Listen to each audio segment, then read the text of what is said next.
We're demanding an end to the shadow banning, a stop to the silencing, and a stop to the blacklisting, banishing, and canceling that you know so well. Our case will prove this censorship is unlawful, it's unconstitutional, and it's completely un-American. Former President Donald Trump is not one to back down from a fight, and after being banned from Facebook and Twitter, he's telling big tech giants the battle is on, which brings us to story number 9 on our countdown. Trump versus big tech. 45 filed a class action lawsuit against Twitter, Facebook, and YouTube's parent company, Google, alleging unlawful censorship of him and other conservatives. Many critics, on the other hand, point out that Twitter and Facebook are private companies and they can choose who they want to perform on their platforms. But let's bring in the expert. Joining us now is Professor Emeritus at Harvard Law School, Alan Dershowitz, the author of the book, Guilty by Association. Thank you, Professor Dershowitz. Good to be on with television with you. So let's talk about the hurdles.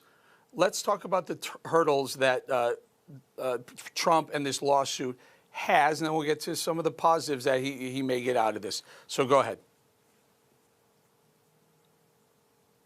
But it's not an impossibility. And the reason is this. The First Amendment was intended to keep the marketplace of ideas open to all Americans, to have the greatest diversity of points of view presented. And these big tech companies are using the First Amendment not as a shield, but as a sword to censor selectively people like Donald Trump. They allow people like Farrakhan, Hamas, and bigots of all kinds to be on that platform, but not Donald Trump, the former president, even when he was the sitting president. So there are cases both ways. There's a case called Marsh versus Alabama.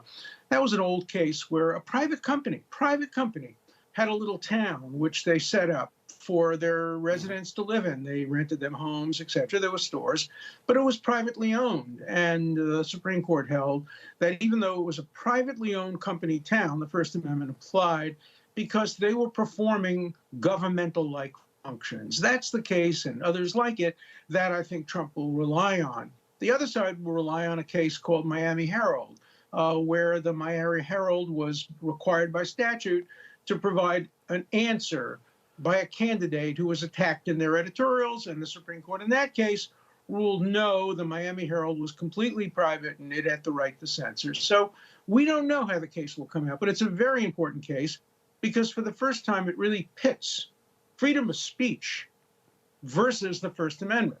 Freedom of speech favors Trump. Clearly, he was denied the freedom of speech. He was censored. On the other hand, the First Amendment, according to the other side, favors big tech. So we'll have to see how the court resolves it. But it's a very important case, and the radicals on the left, like Professor Lawrence Tribe, who poo-poo the case, shouldn't be listened to. This is the same Lawrence Tribe, by the way, who admired Michael Avenatti and was intrigued by the possibility that Avenatti might run for president of the United States. So if you want to think about Larry Tribe's judgment, just think about Avenatti governing us not from the White House, but from the big house. So Alan, listen, I'm a free speecher. I'm a libertarian. I believe that private companies should be able to pick and choose who they want to service and to allow into their companies or on their platforms or in their restaurants for that matter, except when it comes to the Section 230. Now, we've talked about Section 230 quite a bit. They get protections against antitrust. They get protections against third parties posting stuff on their platforms. I get it. So they're using the federal government and the legal system, jurisprudence, in their benefit, and that brings them out of the private sphere and puts them into the public sphere, much like a utility. Here's my question, though. Will this raise to the level of Supreme Court so that the Supremes can make a decision on this, or will it die in a lower court? Oh, no, I think it might very well get to the Supreme Court. It might die temporarily in the lower courts. The lower court might dismiss this, or it might refuse to grant an injunction, but those are appealable, and it could get to the United States Supreme Court. Already one Justice, Thomas, has indicated he's sympathetic to this point of view. The fact that they get 230 benefit is not dispositive because, after all, Major League Baseball is also exempted from the antitrust laws, but it's not the government. It's a factor. It's a factor in combination with the other realistic fact, and that is that the three giants are a triopoly, a monopoly times three. and they essentially control a very, very large amount of the marketplace of ideas. So when you combine that with the 230 exemption, in other words, they're already being regulated a bit. So the question is, can they be regulated positively but not negatively? Again, that alone won't do it, but it's a toss-up. It's not clear to me how the case will come out. I think that Trump has an uphill fight because most of the cases are against him. As I mentioned, there's at least one case that's in his favor. But it's a good case to have brought because it will alert the American public to the fact that they are claiming the First Amendment as a way of censoring other people.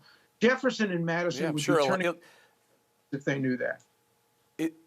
It will heighten the awareness of what's actually going on. By the way, the left needs to worry about this just as much as the right does. Alan Dershowitz, always good having you on. Thank you for your time. Hi, Emma Reckenberg here. If you like this video, there's a whole lot more to see on Newsmax TV. You can watch for free right here on our YouTube live stream and be the first one here each time our experts break down real news. Just hit that subscribe button, ring the bell icon, and stay with us on America's fastest growing cable news channel, Newsmax TV.